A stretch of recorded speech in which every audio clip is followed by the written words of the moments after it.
com o senhor. Ipsis litteris. É muito diferente a política internacional. Por exemplo, a Suécia, eu sei que tem leis mais rigorosas em detrimento a uma Holanda que pode se tomar num barzinho a sua substância. Quais, assim, as diferenças mais significativas que o senhor vê em termos de autoridades, ministérios? Olha, existem todos os tipos de políticas tentadas em diversos países do mundo. Mas você mencionou a Suécia e eu gostei dessa menção porque Suécia e Austrália passaram por uma situação muito similar. A Suécia tem mais ou menos 10 milhões de habitantes, a Austrália tem mais ou menos 22 milhões de habitantes. Então um país é mais ou menos a metade do outro. Os dois países começaram a liberalizar o uso da droga na mesma época.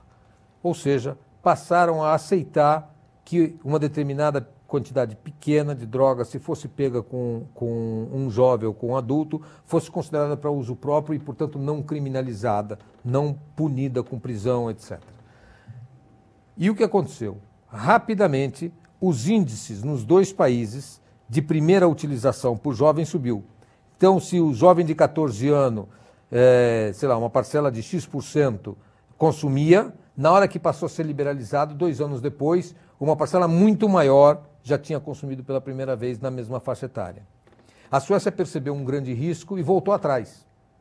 Voltou atrás, eliminou todos os programas de liberalização de drogas e manteve um controle estrito sobre a questão de drogas, com leis punitivas muito sérias, com absoluta proibição do uso, todos os programas de redução de danos proibidos no país, etc. E a Austrália continuou liberal. Eu queria mencionar que os dois países têm uma divisão socioeconômica similar, ou seja, as camadas de pessoas pobres, classe médias e ricas, percentualmente são similares. A divisão por idades nos dois países também são bastante similares. E o que se viu depois de alguns anos? A Suécia hoje tem um dos índices... A Suécia que voltou para trás na sua legislação. Tem um índice extremamente baixo de uso. Sem dúvida. Um dos mais baixos no mundo. No mundo. E a Austrália tem um índice extremamente elevado. Se calcula hoje que 40% dos jovens na Austrália, aos 18 anos, experimentaram drogas ilícitas pelo menos uma vez na vida. 40%. Eu não estou falando que são 40% de viciados e dependentes, mas experimentaram pelo menos uma vez na vida, contra 7% na Suécia.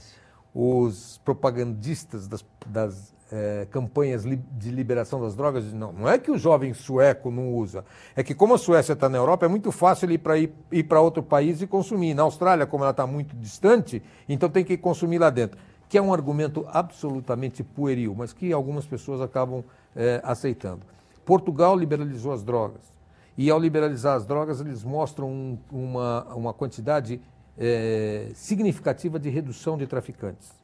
Então, você fala, puxa vida, liberalizar eliminou o traficante. Muito bom. Calma. Eles permitiram até, se não me engano, 24 gramas, porte de 24 gramas de maconha, por exemplo, não é crime mais. O que aconteceu com o traficante? Ao invés de carregar grandes quantidades, ele passou a carregar pequenas quantidades e se reabastecer 5, 6, 8, 12 vezes por dia. Então, quando ele é pego, ele não é traficante, ele é usuário. Então, diminuiu o número de prisão de traficantes. Vamos ver o que aconteceu com o número de usuários. Cresceu 15% nos primeiros 2 anos da liberalização em Portugal. Então, esses dados são importantes. E você mencionou a Holanda, e eu não quero dar números errados aqui, mas eu acho que eu sou obrigado a dar alguns números, por isso eu vou pegar aqui as minhas anotações.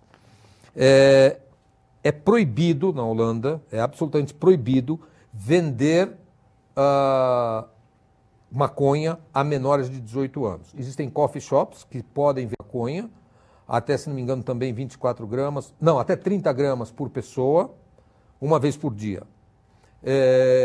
Mas jovens não podem comprar abaixo de 18 anos, tá? E eles têm que consumir lá. Bom, olha só que legal.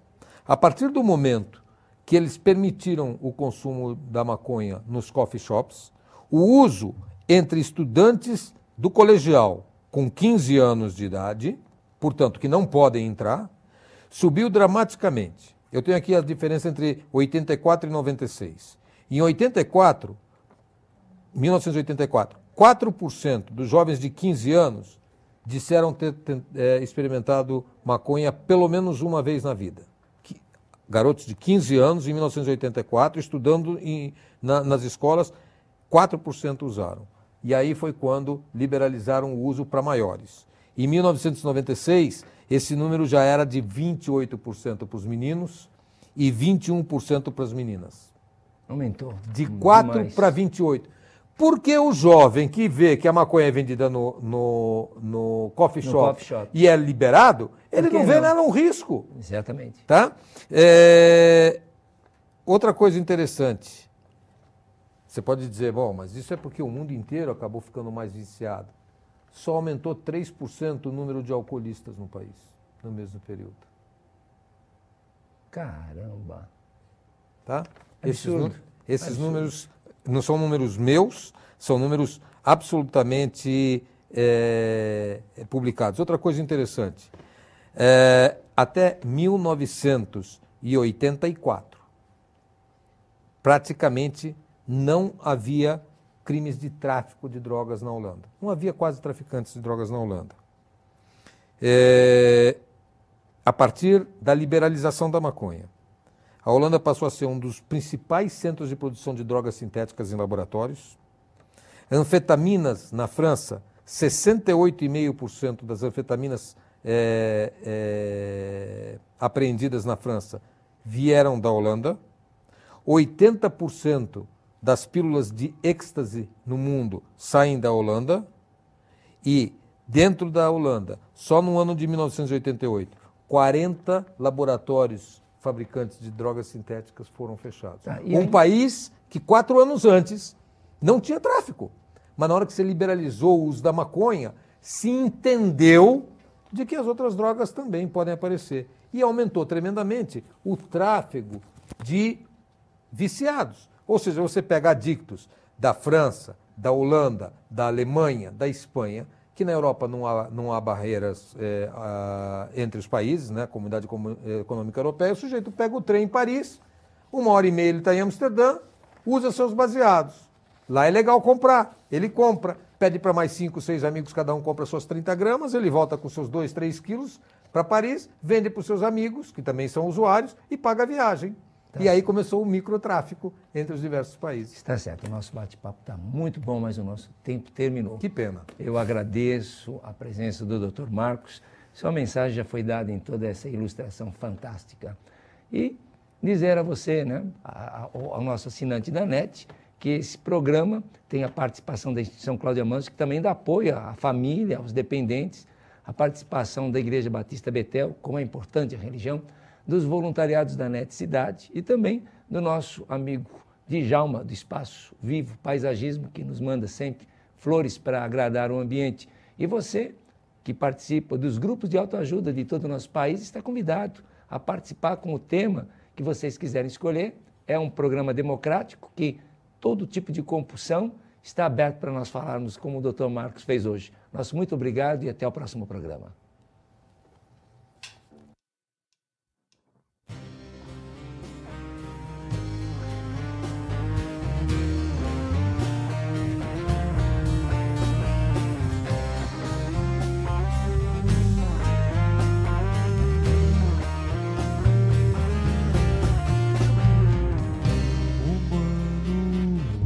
Distantes de tua face, do teu olhar, vivendo em sonhos, pensando em tudo lhe agradar.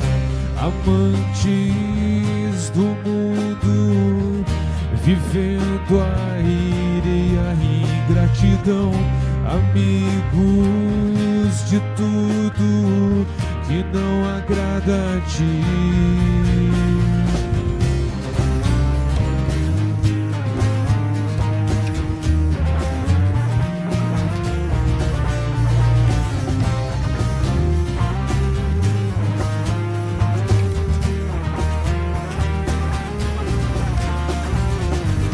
Entregas louvores, uma aparência de pena e de dor, negando o teu nome, ó Deus, teu sacrifício, tua fé, teu amor.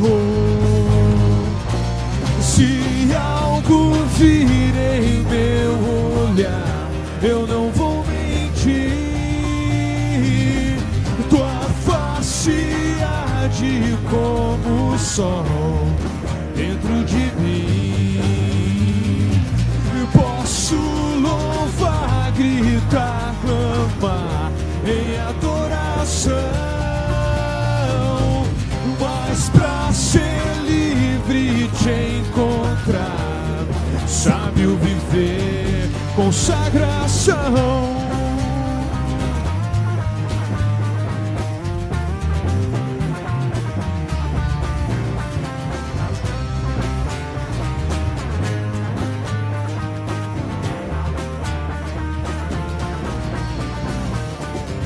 Nos átrios do trono, incenso aos céus, holocausto, oração, perante o Senhor, ó Deus, ofertas vãs, pecado, abominação, ofertas e sacrifícios pesados, não passaram pelo amor de Deus, impulsos intactos, consequência de um povo amargo, destruído por orgulho. Pecado, a voz de Deus clamando em alta voz pela justiça, convidando todo o povo a mudar de vida, retidão, fidelidade, eterna, vestes limpas e consagração, consagração. Se algo vir em meu olhar, eu não vou mentir. Tua face arde como o sol dentro de mim. Posso louvar, gritar, clamar em adoração, mas pra ser livre te encontrar, sábio viver, consagração.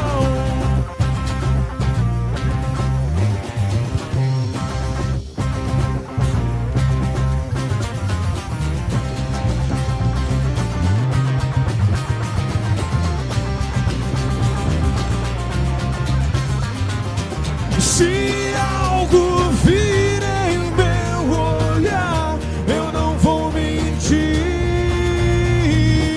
Tua face arde como o sol dentro de mim. Posso louvar, gritar, clamar em adoração, mas pra ser livre te encontrar, sábio viver, consagra.